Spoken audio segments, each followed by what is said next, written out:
The one thing I'll say right now that people listen to this, a real person, a real alpha, a real go-getter, they ain't saying shit about nobody. Correct. That's why you will never, ever hear me dropping somebody's name, running my mouth about somebody. I don't know what you went through. I don't know what you're going through. I didn't wear the shoes you wore when you were a kid. I didn't grow up in your up house. I didn't have your up family. I don't know shit about you. So guess what I do? Shut the up. Because real men don't say shit. Because first of all, we're too busy trying to grind and be better. Correct. Second of all, unless we know what we know, we shut our mouths. But nowadays, there's not many real men who live by that creed of like, you know, if you're on social media running your mouth and shit, you're just a Correct. you're honestly, and that's not me trying to be some after school special shit. You really are. Real men ain't doing it. Real men don't care about that gossipy bullshit. Get to work, man. So attacking is not like, oh, I want to win this or win that or be the best. The best is I'm running against myself in everything I do, and that's what I attack. I attack myself. I'm always questioning myself. I'm always holding myself accountable. I just found peace here recently because I always was go, go, go, go, go. And the only way you can find peace in your life, because I was always like, it's not enough, it's not enough, it's not enough. You have to find time to reflect on all the shit you've done in your life. And I never took time to reflect on all I had accomplished. And just since I retired from the military, you have a lot of time to sit back and say, wow, man, I made something out of nothing. And you get a chance to reflect, and the peace that comes over you is truly amazing. I'm really good about being accountable about, okay, you need to be better here, you need to be better here, you need to overcome this, overcome that, and I do a good job of doing that. You talk about performance without a purpose. What's that? So, like, for instance, let's say you have no races. Let's say you have no classes, no nothing. There's no purpose in your life. You know, people need to have purpose to get up. They need purpose to perform. You need to get to a point in your life where there's nothing on the docket. There's no 5K. There's no I'm going to get into school to be this or that and still perform to the highest level. Because what people don't get is one day that thing's going to come up. And if you're not constantly performing without purpose, you're not going to be ready when the time comes. It's this magical thing, purpose, that we're all looking for. But what's funny about it all is that we need these things to perform. But we don't take a second to realize the purpose is always there. The purpose never leaves us because the very purpose is you. You are always the purpose. There may be another purpose, like being a SEAL or going to college or whatever, but the main purpose in life is you. So if you wake up in the morning and you don't want to do something, you don't care enough about yourself. And that's what you need to really research is, man, why am I not doing this for myself? Because that is the number one purpose in life, is to better oneself. So that's the only purpose I need. So the reason I get up every day, even though there's no race or there's no school or there's nothing in front of me, is because I have pride in myself. And discipline is good too. But without a clear headspace, there's no discipline. What do you mean? So let's say we have a circuit breaker, okay? And I'm loading everything up to one circuit. Just load it up. It's gonna blow. And once that thing blows, man, the circuit's all up. You gotta have each thing plugged into the right spot, like a crowded garage. You can't put anything in it. Once your brain is crowded, discipline is great. Motivation is great. But if you can't fit in your brain because it's all cluttered with there's no discipline. You may have it sometimes when it fits in that crowded garage of your mind, but you don't have the consistency that you need to have with that discipline. The motivation when people are losing, all these people who come out here and talk about how great they are, and I see it all the time, it makes me sick, man. Get real with yourself. People cannot relate to you, man.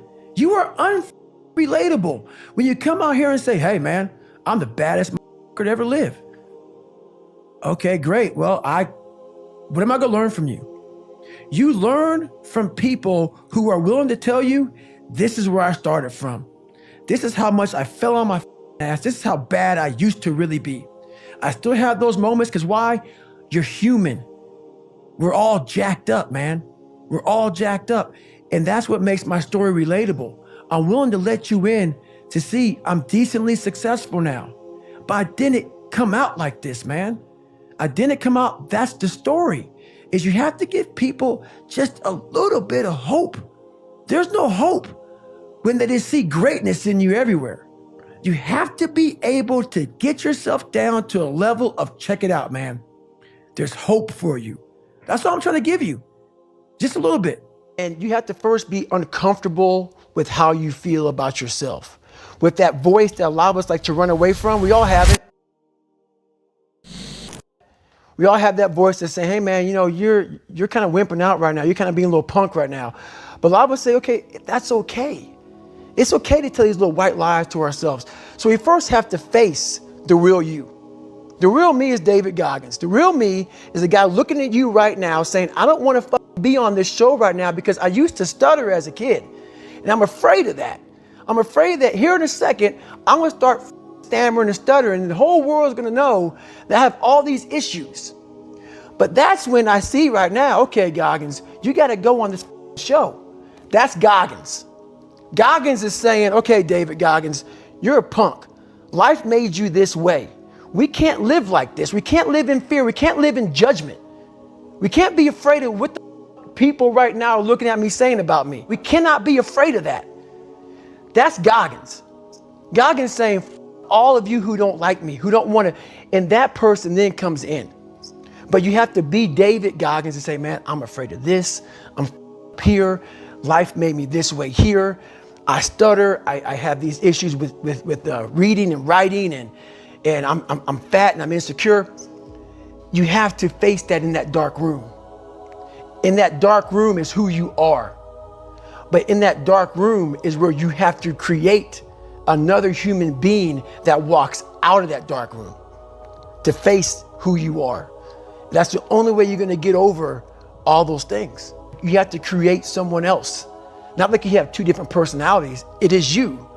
But you have to find strength in that visualization of almost me cracking out Goggins, like almost like that Superman cape, like I'm coming out a different person, a person that doesn't give a fuck about anything, who doesn't care about being judged, who knows I'm weak, who knows I'm afraid, who says, whatever you think about me, take it, whatever, I'm here.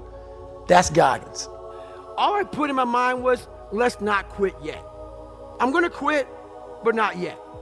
So I sat there, I can't stand up, so let's get some nutrition. All right, I'm not dizzy anymore. Let me clean this crap off me, okay? I need some food. I'm gonna quit after I eat a peanut butter and jelly sandwich. All right, but not yet. Let me see if I can stand up. Stand up, maybe I'll quit. Let me see if I can walk to the car. There's the car, it's a 1 mile track. I'll walk past the car, I'm just gonna get back to the chair. I'm not gonna quit yet. I kept this mindset the whole time. I ended up doing 30 more miles. Did 31 miles, truthfully, after that. I did 101 miles in 19 hours. If you drive the car may say 130 miles an hour. The factory puts a governor on it, so you only go 91. So you're sitting there when to race somebody. They have no governor. They're fine. Boom. You can't, because every time you get to 91, the car starts doing this. We put a governor on our brain, and the second we get to that governor, our bodies start doing this. Oh, this sucks. This is uncomfortable. No. Let's go this way. Let's stop. It starts giving you all these questions that we cannot answer. If you can't answer the questions your brain is asking you, you quit. If you have the answers to those questions of why the hell am I out here, and you give it a quick answer, the brain starts shutting up because it knows why we're doing what we're doing. I started figuring these things out in my life. So we have this governor on our brain, and how you start pushing past that governor, start realizing your brain has the tactical advantage over you. Why? Because it knows your insecurities. It knows when you're lying. It knows your fears. It knows everything about you. And whenever those things start, like right now, I'm scared to death up here. Why? When I was in 6th grade, I was in a play. And I stood up in front of a whole bunch of white people that probably didn't, I was being judged in my mind. Scared the shit out of me. And I stuttered severely bad. I knew I stuttered bad. My line was this long. It's like hello or some shit. And I stood up for everybody and I was like this. And I walked off stage. So when I walk up in front of 1,200 people, it's still there. My mind's telling me, go, run off the stage. I have to tell my mind something different. I have to remember my resume, what I've been through, that all of you in here are just as f***ed up as me. We keep everything at such a surface level, but through failure is great success. For those people who are willing to stay the journey and stay the long journey, at the end of that becomes a very sharp sword, a very, very sharp sword. If you continue to beat that thing in the ground and beat it and beat it and beat it and throw it in the fire and throw it in the fire, I'm talking about us as humans. And if we can always come out of the fire and come out of the fire, pretty soon, if you look at that fire the right way, you will be as sharp as a sword. And it's the honest to God's truth. Your mind will gain strength through the hell you've been through. Anything that makes me feel that fear feeling is going to get overcome. You go do it. It's going to get conquered. That's almost like fear is my ultimate guide Of where you're supposed to be of going. where I'm supposed to be going. Yeah. It's my ultimate guide. I started with very small goals. It wasn't like I went out there and, I started out real big and I realized that the big goals were just crushing me, because they weren't happening fast enough. And I had to start making big things very small. And I had to take a lot of pride and a lot of satisfaction from the fact that, I had to lose 106 pounds in like less than 3 months. Wow. Which was an impossible task for anybody to do. So instead of looking at 106 pounds, man, I was happy to lose a pound. I was happy to run a quarter mile. The human mind is the most amazing thing ever. That's insane. The first 5 hours of my day, I am very uncomfortable. First of all, every morning I get up and people think I love to run. I don't. That's why you do it. That's why I do it. And people don't understand the mentality. Oh, you have to love it, man. No. Running has changed my life because every morning I know I'm going to do it. If every morning you do something that you don't like, every morning I'm going to do it for, and guess what? If I just ran for an hour a day is 24 hours, right? What percent is that? What's 1 hour over 20? Was that 4%? Yeah. A small percent. But anyway, that's why I know I'm at a high level, because I'm at not wanting to be uncomfortable. I put myself in the dungeon every day off jump. Out of bed, it starts. Shoes on. Run. Out of bed. While most people lose the battle in the morning, like once you leave your beautiful house, the war starts. Nowadays, it starts before you leave home. The phone rings, social media's up, the world's attacking you. If you don't control what you can to build that armor, so in the morning time, what I'm doing is I'm building my armor. It gets broken every night. I get up in the morning time, I start to build the armor. Let's run, okay? Gotta do our push-ups, our sit-ups, our pull-ups. Gotta go to the gym, gotta do our stretch. Every morning I'm building. You do 1 hour in the morning of training? Oh no, in the morning time I do at least an hour and a half, and then I go to the gym. Of running? So that's running. Hour and a half of running. Yes. Then I'm in the gym, and then at nighttime, every night for the last 5 to 6 years, about 5.5 years, I've only missed 2 days of stretching for 2 to 3 hours. Yes, I run every single morning. So that's What time are you up? When are you waking up? I'm up about 5:30. So every morning starts with a run. And that's because that's the one thing I hate to do more than anything in the world. So that's like my cup of coffee. And I'm all about armoring yourself. So the second you leave your house, and the second you open your phone, the second you do any of that, you are now letting in poison and cancer. So I make sure a lot of things you can't avoid. So as I get up, I start to armor plate my mind and body. Like a person's going to war, you put your body armor on. That's what I'm doing on that run. I'm waking up and I'm giving myself all this armor. So when I come out in the world, now look at that phone, I'm ready. I'm not waking up late. I'm not rushing around. I'm not disorganized because I know I'm gonna get hit in the fucking mouth. There's an art to getting hit in the fucking mouth. And that is why these things are important. You have to wake up and you have to give yourself belief.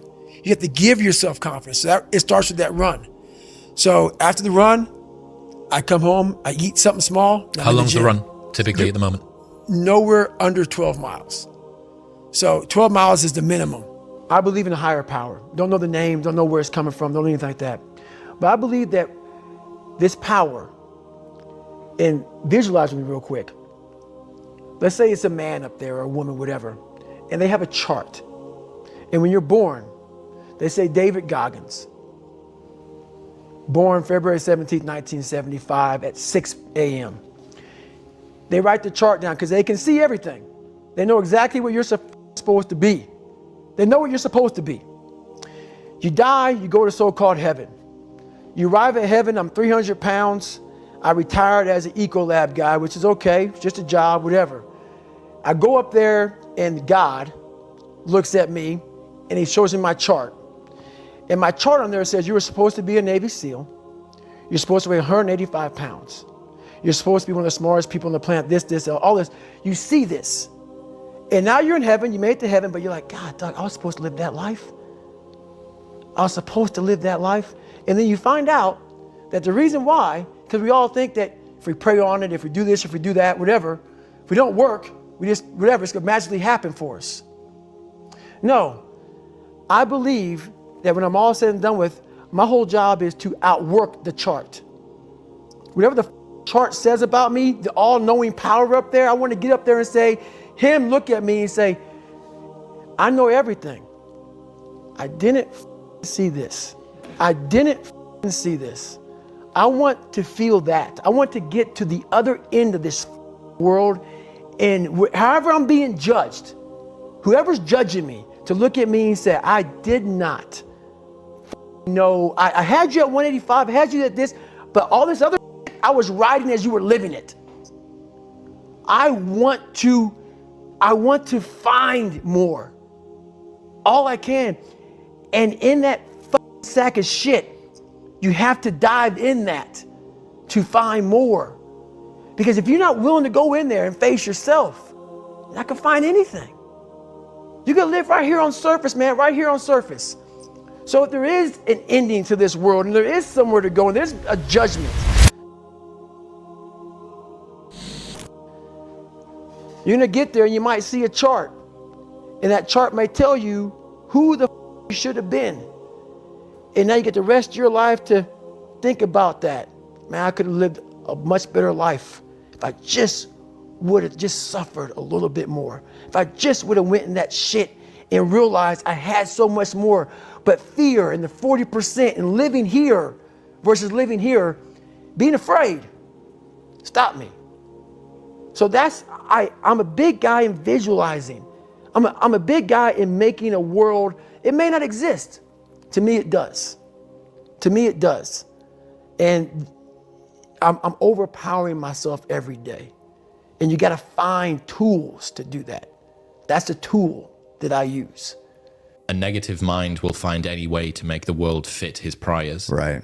So if you go into a situation adamant that that you are unlovable, unwanted, broken, flawed, insufficient, you will manage to warp reality to be able to fit what you already believe.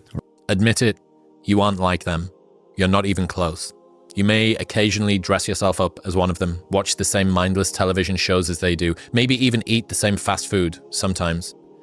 But it seems that the more you try to fit in, the more you feel like an outsider. Watching normal people as they go about their automatic existences.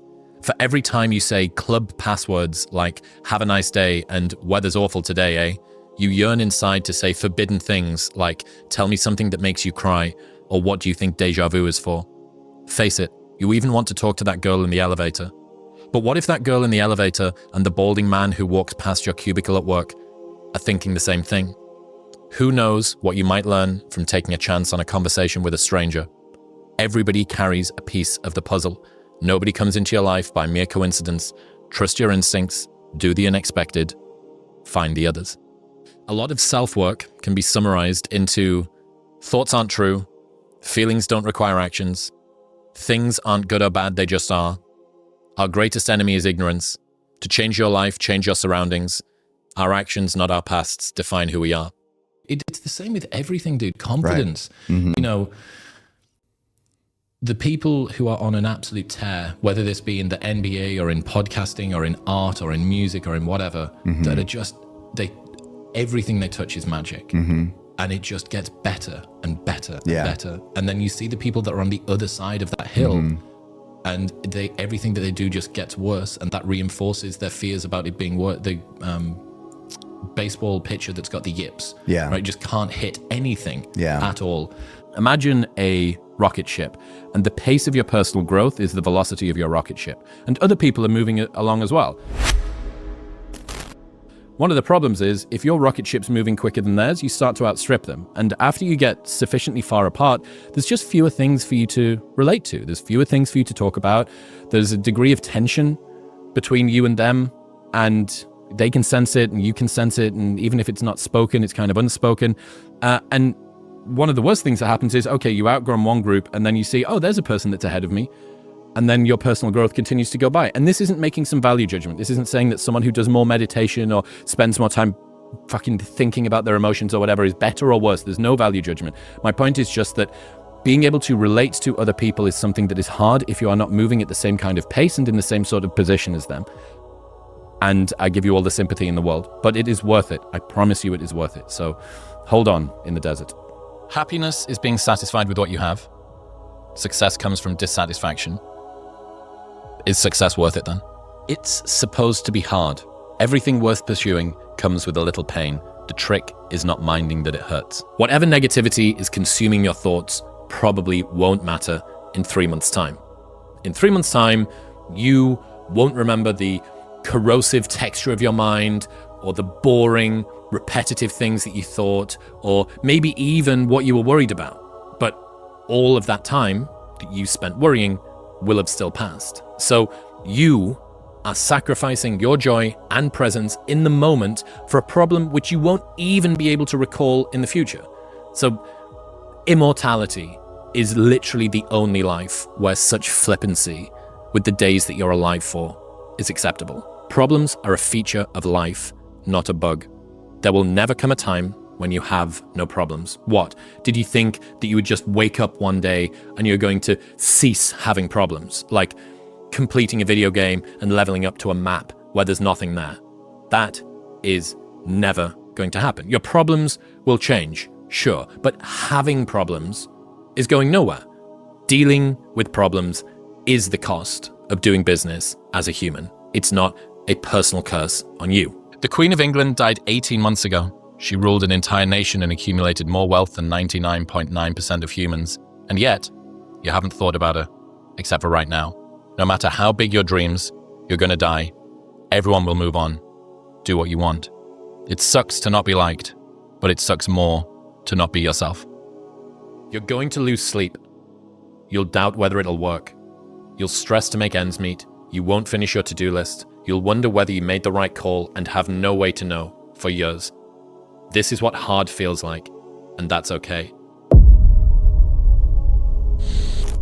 Everything worth doing is hard, and the more worth doing it is, the harder it is. The greater the payoff, the greater the hardship. If it's hard, good. It means no one else will do it. You are your own worst enemy. You waste precious time dreaming of the future instead of engaging in the present. Since nothing seems urgent to you, you're only half involved in what you do. If you lack the discipline to work hard, save your money, you will end up a slave to finances. If you lack the discipline to manage your time correctly, you will end up with no free time.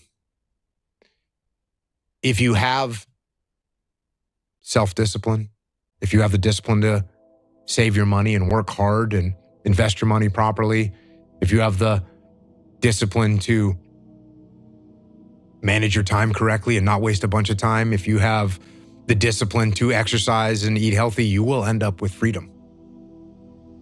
And I know it's a counterintuitive, it's contrarian, but I've seen this over and over and over again. If you want freedom in your life, you have to have discipline.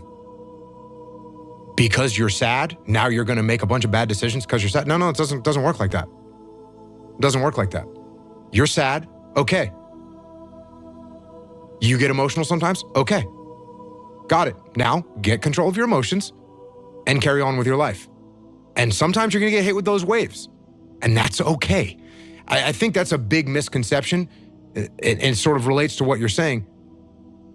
Oh, I'm having an emotional moment right now. There's something wrong with me. No, there's nothing wrong with you. There's nothing wrong with you. The other extreme is, oh, I'm letting my emotions run my life and I'm making a bunch of bad decisions. And my excuse is, well, I lost some friends or I had this traumatic experience happen to me. That's why I'm doing. That's just an excuse. And it's a very easy excuse. And in society, the last thing I want to say to you is, well, you can't act like that. Oh, you lost one of your friends? Hey, that doesn't mean you can make an excuse. You can't use that as an excuse. No, I go, hey man, okay. That's what I say, right? I'm a polite person. I'm an empathetic person. You're sad. You're making bad decisions. You're saying it's because you lost your friend or you went through this traumatic thing. And I go, okay, how can I help? Instead of saying, hey man, yeah, guess what? It's time to carry on. Don't dwell on I've told 1,000 veterans this. Remember, don't dwell. Remember your friends. Don't dwell in the past though. Remember, don't dwell. That's what we have to do. And the emotions, yes. Embrace those emotions, but don't let those emotions embrace you. Reframing the way you're looking at things and seeing opportunities instead of seeing punishments, and instead of seeing downturns in your life, seeing opportunities, it's just going to have such a much better impact on the way where you get to. And if you want to blame other people for the problem, and I say this all the time, if you don't take ownership of the problem's not going to get solved. So if you blame your parents for not having raised you in a disciplined environment, you're not going to solve that problem. You're looking at your parents saying, if you would have done a better job being more disciplined for me, I would be more disciplined now. So that means you can't do anything. The fact of the matter is it's wrong. You actually can do something. And it doesn't matter how your parents raised you and brought you up. You can have the discipline you need to decide to do it. So, as long as you're blaming other people, I mean, if you blame me for not discussing it, you blame me for having zero idea what that experience is like, you blame your parents for not raising you this way, as long as you're blaming other people, as long as you're counting on other people to give you discipline, as long as you do that, you will not have it. You want to be more disciplined? Get after it. That's it, man. Get up early, do some kind of workout, eat good foods, clean your room, make a list of things that you're supposed to do in your life, and then wake up in the morning and do those things that you put on the list. That's what discipline is. And no, it is not easy, but you're not going to get it from anyone else but you. And it's worth it, and it is the thing that is going to bring you freedom. Something that you can control that's causing you stress? Well, why aren't you getting control of it? Generally, it's a lack of discipline. So you gotta have the discipline to grab control and make it happen. And when I say you need discipline for that, what that means is these stresses that you're avoiding, they're not gonna go away if you avoid them. So take the discipline to face the stressful situation. Get ahead of it. Don't be afraid of it. You don't get discipline from your parents. You don't get discipline from your parents, from your grandparents, from your older brothers and sisters. You don't get discipline from an external source.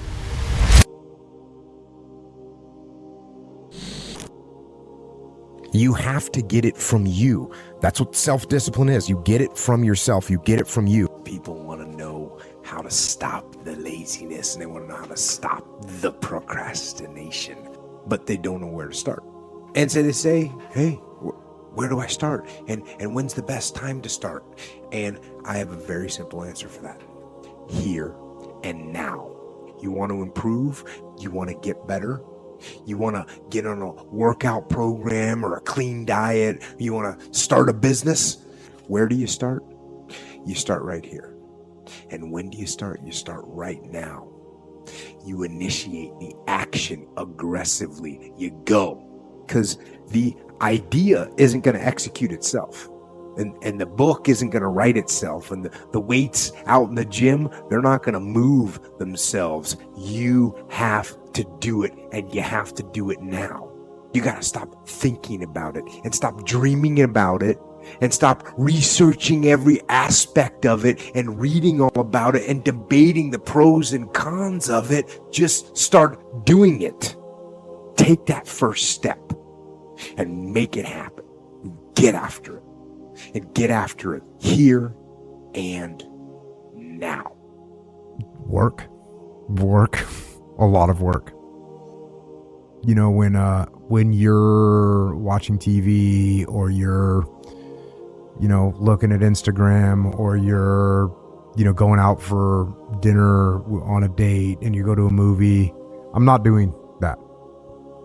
I'm reading a book, I'm getting ready for a podcast, I'm writing something, I'm preparing for something, I'm talking to a client, I'm designing something, I'm thinking about a new supplement. Like, it's just kind of all the time. And so a guy asked me the other day, are you working more now than you were when you were in the SEAL teams? And the answer is 100%. Yes, I'm working harder now. You know, I should say I'm working more, because I'm working more time. No weekends, no evenings really. I wake up early and I work out every day. That's kind of my those are the minimum requirements in my life. Train jiu-jitsu. I don't get to train jiu-jitsu every single day, but if I can train jiu-jitsu, I'm going to train jiu-jitsu. I'm going to work out every day. If I can surf, I'm going to surf. You know, I obviously have to work every day. I work every day doing something. You know, I've got a bunch of different companies. I got to write books, podcasts. So I work every day. Yeah, and as I've said since day one, it's motivation is a feeling that comes and goes, and it doesn't matter whether it's there or not. Discipline is infinitely more important. So no matter how you feel, get up and do what you're supposed to do. That's it. And that's discipline. It's not motivation. If you only did what you were supposed to do when you were motivated to do it, that's leaving it to chance. But if you're disciplined, you go do what you're supposed to do. That's the way it works. Don't let those emotions run your life. There is because people say, suppressing your emotions is bad. Okay, so I'm just going to let all these emotions out and they're going to run my life now. No. At a certain point, you say, okay, my emotions are now leading me down the wrong path. I'm in control. I'm not going to allow my emotions to make my decisions. They're in the calculus. I'm not saying take your emotions out of the calculus, but they have to be one component of your calculus, not the whole equation. The equation has to include emotions, yes. Logic, yes. Future, yes. Goals, yes. Family, yes. Work, yes. Finances, yes. All those things have to be in the calculus. Emotions has to be a part of that calculus. You can't pull them out of there or they'll bite you. But you can't make them the overwhelming denominator of everything that you do, or it's going to be problematic.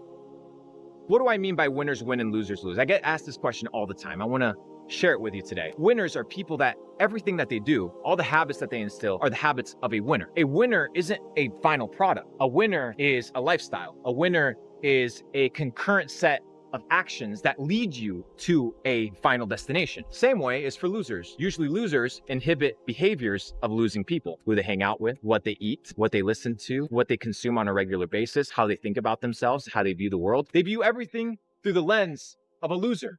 That's why they are where they are today. So when people come to me and they're like, Luke, why is my life shit? All I have to do is look at your action. How are you operating, dude? Most of you guys are operating at a 2 out of 10 and you're expecting a 10 out of 10 life. It's impossible. You want uphill results with downhill habits. It's not gonna fucking work, dude. You gotta level up. And that means understanding that if you follow a list of successful ingredients, you're gonna achieve success. Dude, the blueprint's out here. I'm in fucking Singapore, hanging out with billionaires. You don't think they're gonna drop some nuggets of truth and information telling me, hey, this is how the world works. You gotta follow this ingredient list. This is what successful people do. Stay away from this bullshit. This is gonna make you a loser. The ingredient list is out there. You just gotta be paying attention. You don't have to reinvent the fucking wheel. There have been successful people before you. There will be successful people after you. The question is, will you become successful? Will you instill the habits of a winning person? Will you embody the beliefs of a winning individual? Will you cut out the bullshit that makes you a loser? Are you gonna keep consuming and being like, oh, what's wrong with me? What's wrong with me? What's wrong is you're wrong. Your life is wrong. Everything you do, when the moment you wake up, you self-sabotage. You're setting yourself up for failure. And then you're asking why you suck at life.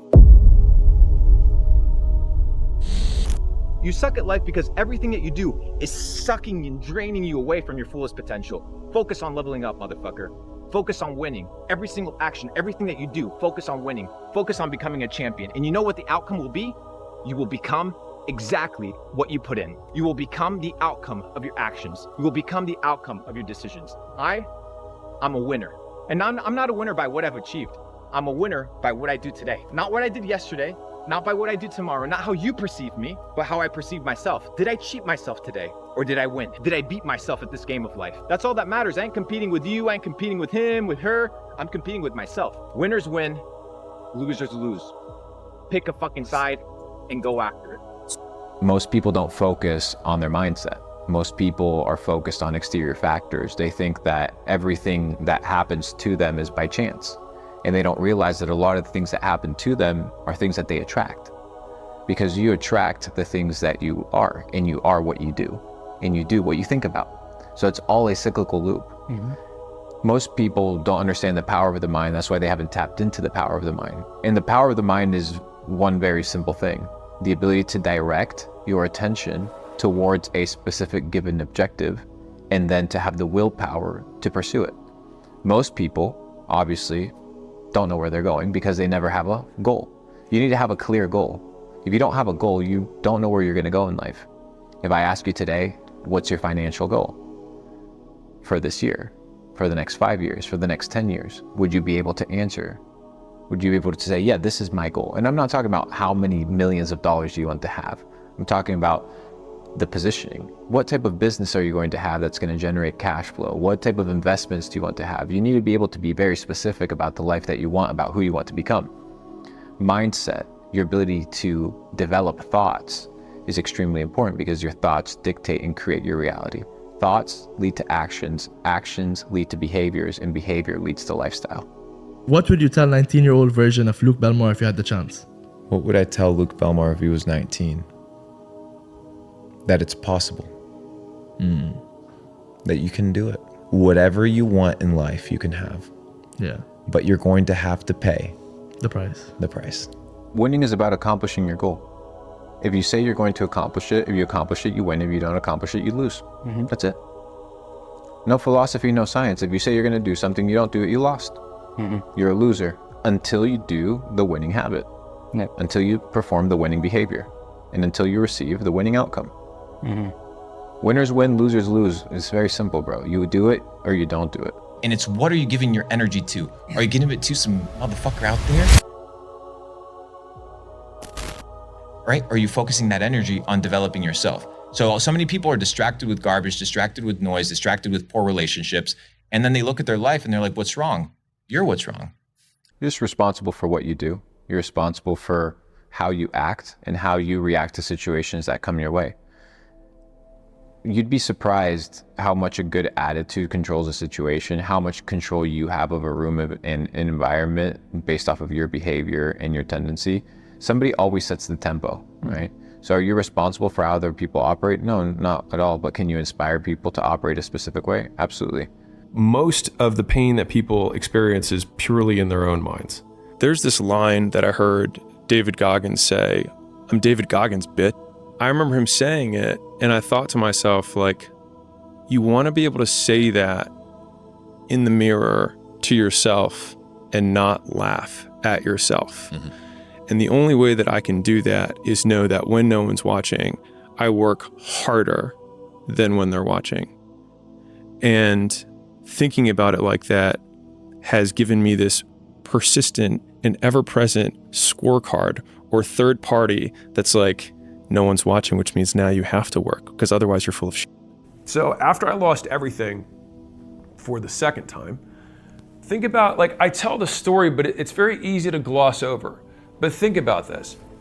I had left my job, went to a new area, didn't know anyone, started a gym, didn't have enough money to have an apartment, slept at my gym, just grassroots got it going, made the gym successful by working there every hour of the day, was finally successful enough to be able to open a second location, a third, a fourth, a fifth, a sixth, finally feel like I tasted success, like I'm actually doing something, I'm actually pretty good here, like that bet that I made actually paid off.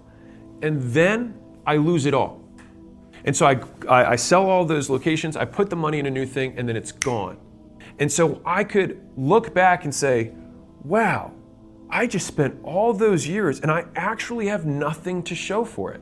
The only thing I would have had to show was the money that I made. And so one of the other repeated fatherisms that he gave me was that education is the only thing that no one can take from you. The skills you have, the skills you acquire along the way are the only thing that are truly yours. There's nothing else in this world that actually belongs to you. Your clothes can get stolen, the belongings you have. If you suffered from racial inequality, if you suffered from gender inequality, if you suffered from being born in Bangladesh, if you were abused your entire life, you would be completely justified in the fact that you are not achieving the things that other people who didn't have those disadvantages have achieved. And I say this as a white guy who was born in America to a doctor father. I understand that. But to the same degree, you have the opportunity that Chris nor I have, which is that you can be an inspiration to people who went through the same thing and succeeded, despite those circumstances. Because I can promise that there is somebody who has had it worse and has done it better. And I think that one single point of proof, and like there's a global point of proof that you can look for sure, but like you can be that very local point of proof in your community or sub-community. And I think as soon as we shed that, that's like, I'm a big fan of power follows the blame finger. So like wherever you point the blame finger is where the power follows. And so it's like if you point it at the government has the power. If you point it at your spouse and say like it's their fault that I'm not in shape, it's their fault, they never let me do anything, it's like, well, you're giving them all the power. And so it's like until you're like it's my fault, it also becomes my responsibility. What is? What if it's not your fault? It doesn't matter. And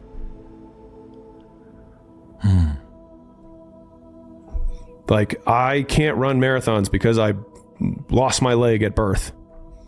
And either you can just never try, or you put the metal thing on and you do it anyways. You have to learn the skills to become successful.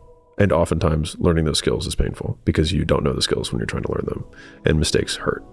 And so I think there's just a huge amount of skills that you have to learn in order to be successful. And if we define success as material success for business, at least, then it's just, there's so many things you have to learn. It's very hard to learn them scar-free. You will die. Months later, no one will care.